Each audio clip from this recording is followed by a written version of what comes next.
para a gente entender um pouquinho como é que a gente trabalha esse cérebro humano.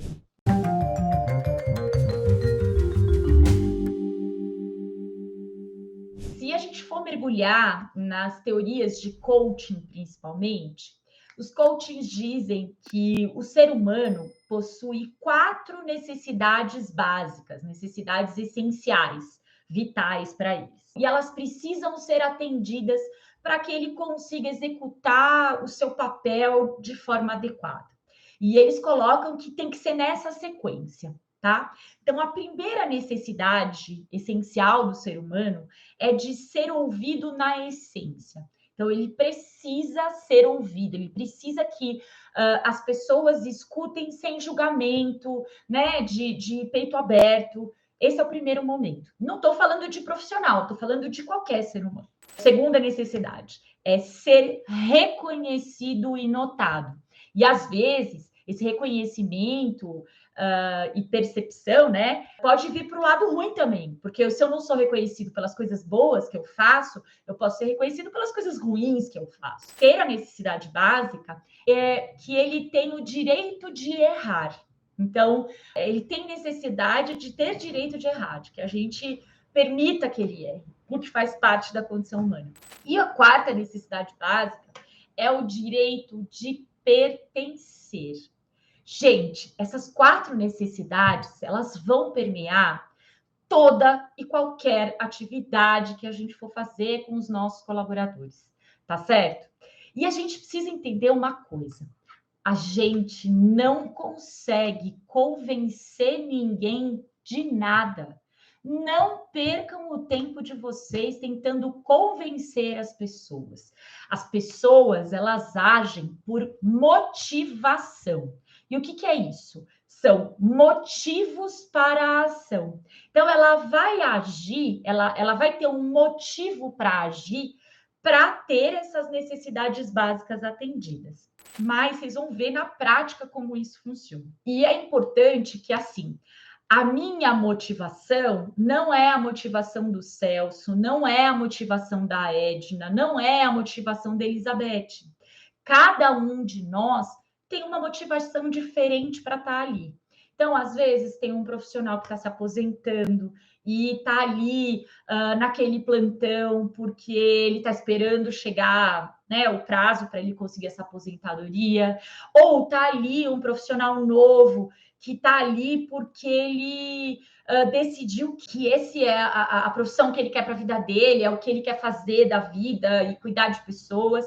Tem o cara que está ali porque é a profissão que ele consegue ter de conquistar o dinheiro necessário para ele ter o que ele precisa na vida. E tudo bem, gente, entendeu? As motivações são diferentes. O que a gente precisa entender é que isso é legítimo. A gente precisa dar justificativas plausíveis para esses tipos de necessidade e de motivações diferentes que os nossos colaboradores têm. Eu acho que respeitar esses motivos, esses pensamentos individualizados, essas necessidades individualizadas, é um ponto importante para a gente conseguir fazer com que eles participem das coisas que estão acontecendo dentro da organização. E aí, se a gente consegue dar motivação, a gente vai conseguir gerar o quê? Engajamento. A gente só consegue gerar engajamento se a gente trabalhar a motivação. É por isso que não funciona uma única estratégia de abordagem dos protocolos. Por quê? Para alguns, aquela abordagem vai ser suficiente, ele vai ter dificuldade, ele vai ter resistência, mas rapidamente ele supera essas dificuldades se ele tiver um apoio de implantação adequado. Agora vão ter os caras que não vão se sentir contemplados, que para ele não é um motivo para ação. E aí a gente tem que buscar várias abordagens. Então, a primeira lição de hoje é: qualquer alteração, qualquer protocolo, qualquer processo, qualquer mudança de comportamento que a gente quiser na nossa equipe, a gente precisa ter mais de uma estratégia de motivação. Não é só ir lá dizer o que tem que fazer. Aliás, ir lá e dizer o que fazer e como fazer não é suficiente nunca. Enganaram a gente dizendo que não, vai lá, explica direitinho que vai dar tudo certo. Não é verdade, tá certo? A gente precisa mostrar para as pessoas o porquê de fazer aquilo. Por exemplo, quando eu trabalhava na ONU, o pessoal falava assim: não, precisa implantar o protocolo porque a ONU pediu. Aí eu me lembro muito, era muito frequente de eu chegar nos hospitais e a galera assim, não, porque a dona Ona mandou implementar o protocolo. Isso não faz sentido para o colaborador, gente. Para ele, o processo de acreditação é muito distante da realidade dele. Ele sabe o quê? Que ele tem muito trabalho, que vai vir um monte de coisa a mais, que ele tem que fazer tudo certo, senão a supervisora dele enforca ele e que, no final das contas, algum dia vai ter uma festa e tá tudo certo. E não é isso. Ele tem que entender que ali naquela organização tem pacientes, a maioria dos pacientes são idosos, esses idosos têm uma chance de cair que é muito maior.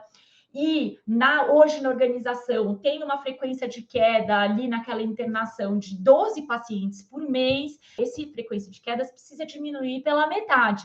Por conta disso, a gente está trabalhando essas e esses pontos do protocolo de prevenção à queda.